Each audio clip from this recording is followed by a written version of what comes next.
Epic Bar is a meat bar, so we mix like high quality animal proteins with fruits and nuts. We source on a model of anything from sustainable to restorative to regenerative.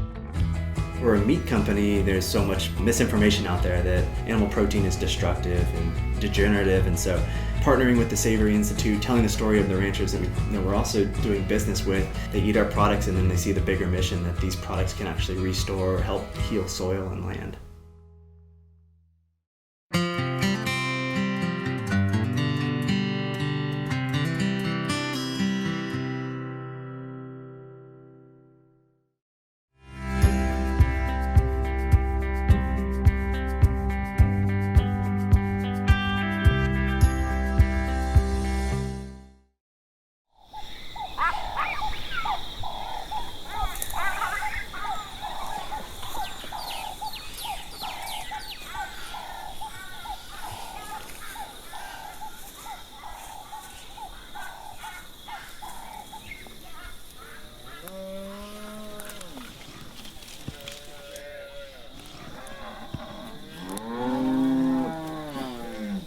Like everybody, I vilified livestock, cattle, sheep and goats, because I was brought up to believe that they were the main cause of land degradation. I was taught it at university as a biologist, ecologist. I could see it for myself. One day there was a knock on the door and it was an old couple, ranching couple. And I was very surprised they would come to my home. Anyway, I said, come in, have some tea.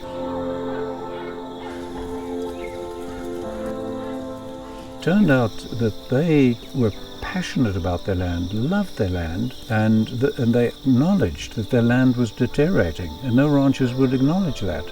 And they said, we've done everything that the Extension Service, the consultants, the research stations tell us to do, but our land is slowly but steadily getting worse. What you're saying makes some sense. Will you help us? It just hit me deeply that ranchers love the land as much as I do. And it led eventually to me understanding that we scientists for centuries have had the bull by the udder. You know, we've had it wrong.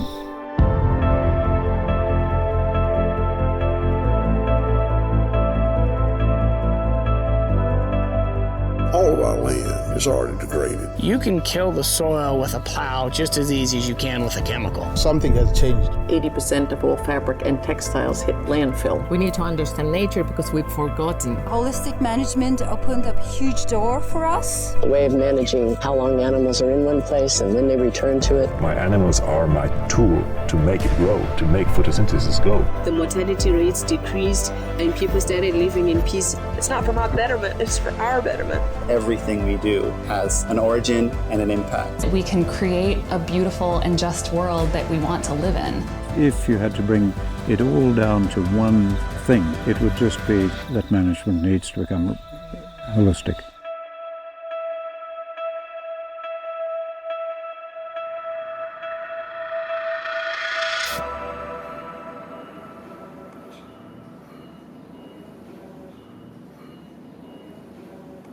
My initial career had nothing to do with food.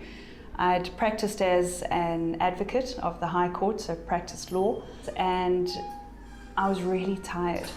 And this was actually my aunt's business. She said, you know, Caroline, what you really should do is buy my butchery, small little family butchery in the corner of a suburb. The first 5 years of having the business, all I really did was focus on trying to be the best butcher I could. The problem being that I'm female and that I know nothing about meat, and so I started asking the question of where does the meat that I sell come from? Up until then, I simply bought meat based on what would give me the best cuts that my customers were wanting.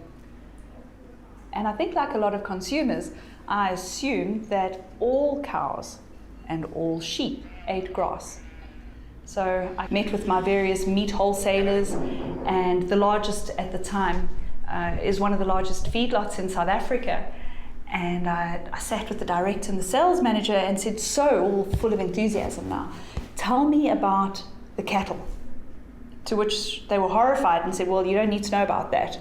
What you need to know about what cuts are available and how cheap we can get them to you. And I knew there and then I had a problem, because I couldn't sell meat that I couldn't relate to. Like a good butcher, I went online and Googled what makes free-range grass-fed meat, and very quickly discovered the Savory Institute. It's been a remarkable connection, because what we are now able to do is all the inquiries that we're starting to get from farmers, we're able to say, well, actually there's a farming system for you. And it's not designed by us, it's an international organization that for many years has proven that this is a successful way to farm. Cattle go everywhere on this land because they are the tool producing the wildlife habitat, making the rainfall more effective, etc. Do you see how much oxidizing grass just dying? You can see the amount of oxidized. Do you all see it? Yes. That's the big sort of evil that leads to woody vegetation taking over, grasslands dying out in the seasonal rainfall environments, or what brittle environments as we call them, that are about 2/3 of the world. Now, as you go around, you're going to see that we've got way too few cattle to keep pace with the production now. And so the instruction to the herders is do the best you can on the grazing plan, etc. But if they see an area like this, where a lot of oxidation is occurring, just crowd the cattle in. So the cattle are what will trample this down and keep the grass alive and prevent this process. Grass-fed animals are proven to be a lot more healthy, even for the environment. They utilize the natural vegetation of the area that it walks in.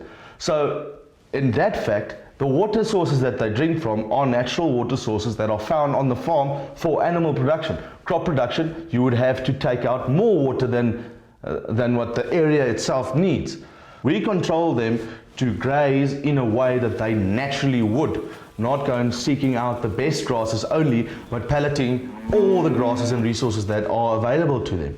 Like a predator would herd them into a corner and they would be forced to eat that. Because they are being put together, the hooves of these animals plow up the ground and all of the excretion and that goes back. So the carbon within the grass and within all the excretion, it's plowed back into the ground.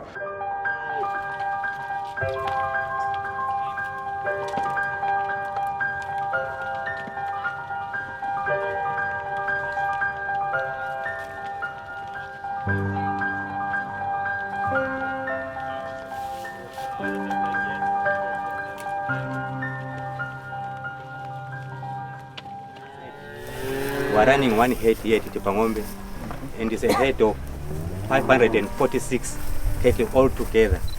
We do move our crows after 7 days. We normally do have special sites for where we site our crows. We don't just go there without any reason. Mostly we site our crows on bay lands. You do have your land and you mark the number of paddocks you are supposed to have, so that you start to make your grazing plan. You have to go around all your paddocks to check the forage quantity and the volume of amount of hold in that paddock, so that at the end of the day you give the rating for each paddock. This is the grazing plan we are following. Right here we've got the numbers presenting the days to be spent in each paddock. Dixon and the herders are the most knowledgeable people about the paddocks. They know where the water is, they know where they're going to move the cattle, and their simple rule is take them out at dawn, bring them back last light, water them usually about midday or somewhere there, but don't graze the same area more than about 3 days. So that at the end of the season, it will have had at least 2 months or whatever recovery period they're planning. This land is improving faster than anything I have experienced on any commercial ranch with fencing. I've never seen land improve as fast as this. It's because of herding. Yeah, because of the herding. So with the hoof movements, the seed bed also becomes more desirable. And you'll also see that sometimes when the grass is big, there's no growth going on in the middle, and the hoof action actually opens it up so that the sunlight can get there and photosynthesis can take place. So by utilizing the animals to produce beef from the grass, we're actually utilizing the animals to prepare the soil for the grass to grow.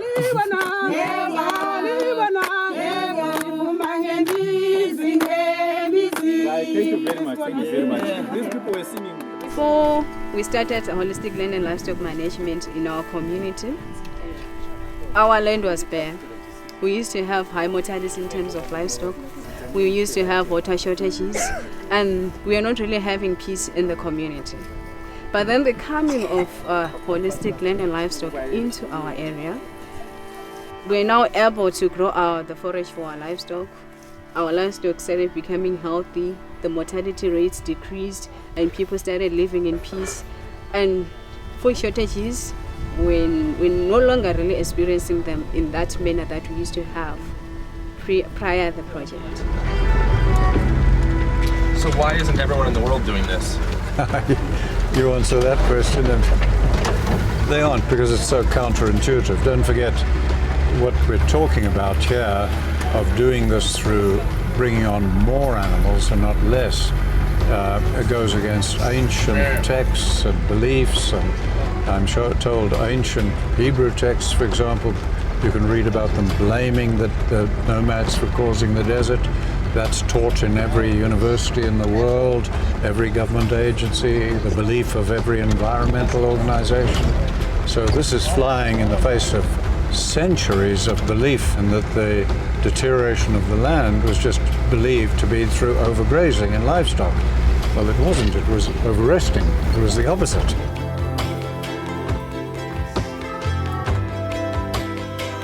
Zimbabwe is the furthest I've ever been in my life, but it was the most at home I've ever felt in my life away from my farm. It's certainly a much more brutal environment, but the demographics are much the same, the ruralness, the agrarian economy, the just so many things were more than just reminiscent. We're damn near exactly what I experience here, the life I lead here.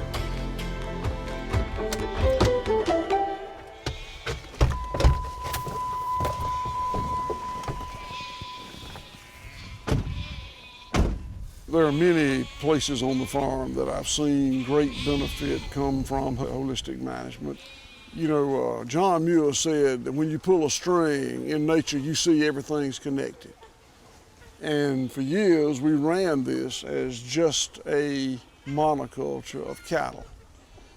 And when you operate a monoculture, you are choosing to fight nature.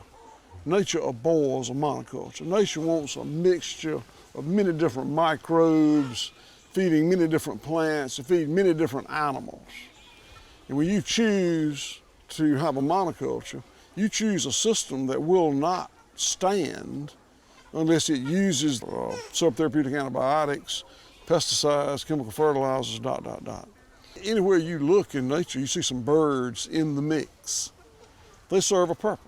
When a cow or sheep or goat defecates, these birds scratch in the feces.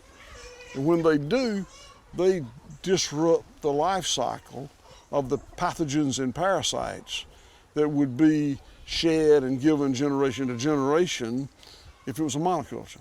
You know, in everything we do here, we try to emulate nature. All land that has been farmed industrially in the last 70 years has had some degradation. If we farm sustainably, that means we hold it at that level. If we farm regeneratively, it means we actually improve it.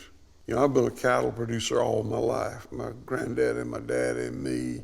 I'm an expert in animal welfare, regenerative agriculture, and the rural economy. My job is to figure it out on the ground with regard to the animals and the land. You know, I have partners whose job it is to figure it out with regard to how to help inform consumers, how to get the product to them. Our newest partner that I'm most excited about it is Epic.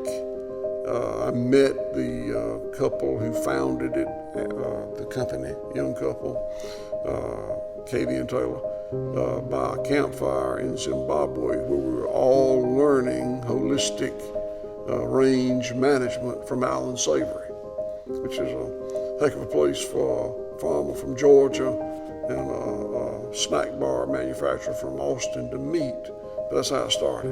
An Epic Bar is a meat bar, so we mix like high quality animal proteins with fruits and nuts. Some don't have nuts, some don't have fruit. We were really focusing on two pillars, and the pillars were animal welfare and then creating high quality products that were healthy for end consumers. And we were missing that third piece, and we didn't know quite what it was. And then when we were introduced to the Savory Institute, that's when it just all made sense, and we got so excited about this land element. And it really like completes that cycle, right? Like healthy soil creates healthy animals, which create healthy consumers, and all back around again. So much of the really good work in regenerative agriculture has been done on a uber small scale. It's great work, but if you are going to impact millions of acres of land, you can't sell that at the farmer's market. There's got to be an infrastructure. Well, and I think a lot of smaller ranchers don't see that their operation is scalable. But I think with holistic management, it becomes scalable.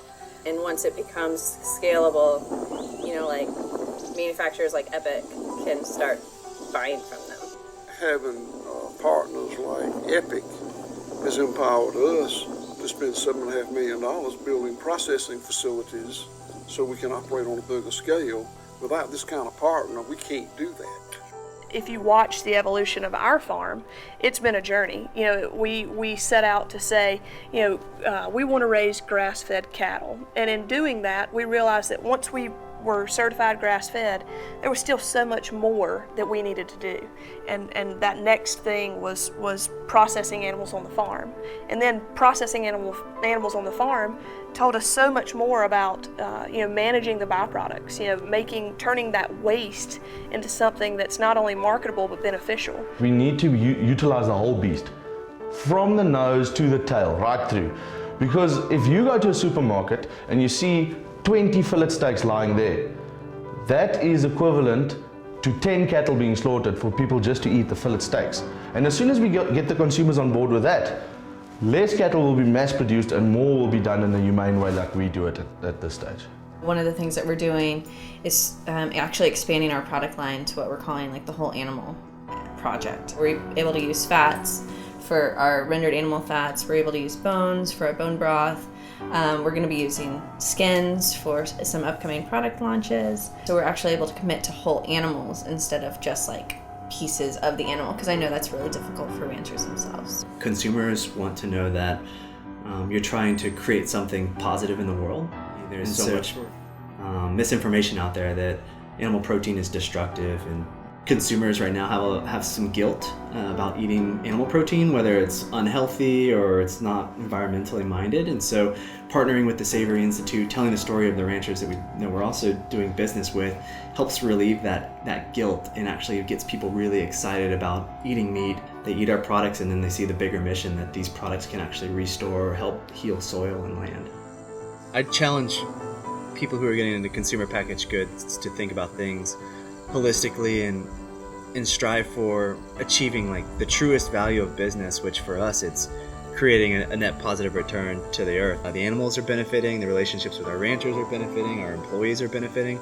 It's like a really wonderful way to operate a business. Under Barry says something like consumers vote every day with their dollar on how they want the world to be.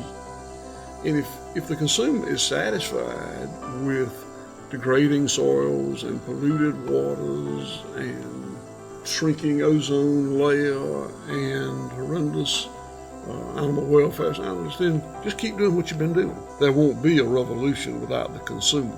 My challenge to them is to truly be informed.